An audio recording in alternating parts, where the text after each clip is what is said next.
Okay folks, what I'm going to do now is give you a quick run through on tinkering with the Jupyter Notebook. When you log into the Jupyter Notebook, this is what you see, and you get a series of default directories. Now this is for the 271 class and the programming. It's also for 270, and basically beginning programming. So once you log in, you get this. What we're going to do is create a new notebook. So I click on notebooks here, and then I simply want to create new Python3, and then this gives me the notebook. And what I'm going to do here is call it Guest Lab. So I'm renaming it, so I now have a new name for it. And before I start playing with things, what I want to do is use this markdown cell, and this markdown allows me to put in a description of this is a demo lab, and then to make the cell run you hit Control Enter. So there you go, and that is the markdown. Now what I need to do is say let's insert the cell below. The hotkey is B. And I can also do this. I can say file, I can type in code, or I can actually upload code. I can do all sorts of things. So I can upload code, I can download code, I can download and save it in different formats. But in this case, what I'm doing is I'm just pasting in some existing code I've already got. And what I want to do is make sure my code works. So I just hit Shift Enter, and I put in my guess of 91.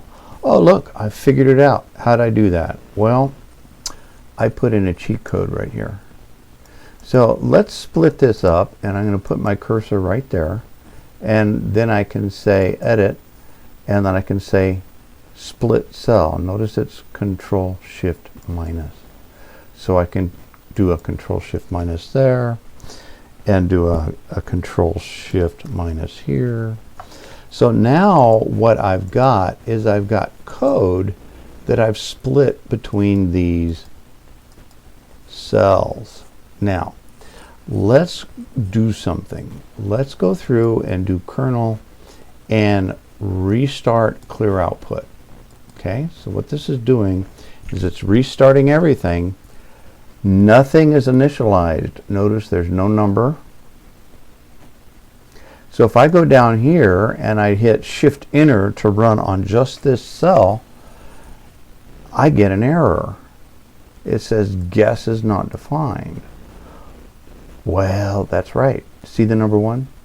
I have not run this to initialize the variable guess. So I can do Shift Enter here, Shift Enter here, Shift Enter here, and now you can see how that works. Alright, so what I'd like to have you do is play around with this. Say let's insert a cell above and change this to markdown, and say this is where to put a cheat code,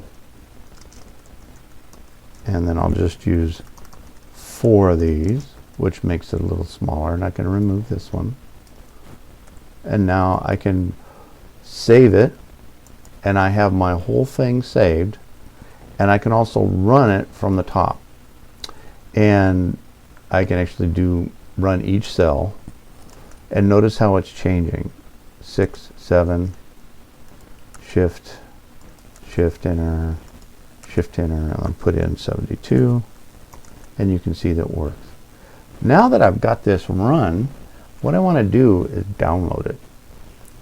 Now, if you run some code that puts you into an infinite loop, your Python3 little circle here will turn black, and you are stuck in a loop. And then what you have to do is bump start the kernel. But this is the part that's really cool, is we're going to download it now. Download it as a PDF file, and this is what you're going to turn in. It doesn't have to be anything fancy. I want to expose you to the Jupyter Notebook and Markdown. And this simple lab is to get you used to this. Now I want you to notice how pretty that is. Isn't that nice? This is all done automatically behind the scenes. So if you want to create a lot of documentation, this is really a great way to do it around your code so you can understand what you've been doing. And then you just save this and then upload it into Canvas, and the assignment done. One last thing I want to show you is you can click on Notebooks and you click on Running, and notice your notebook is still running. You can just hit Shut Down and it turns it off. Now everything you do is, see, I just shut down the kernel while I was trying to run, so it gave me an error.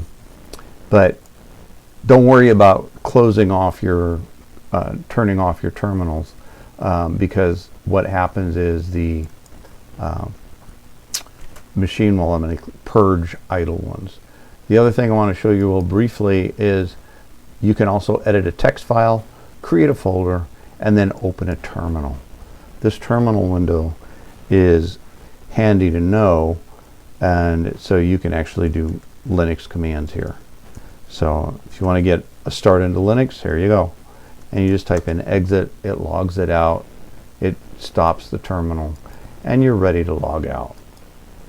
That ends this short video.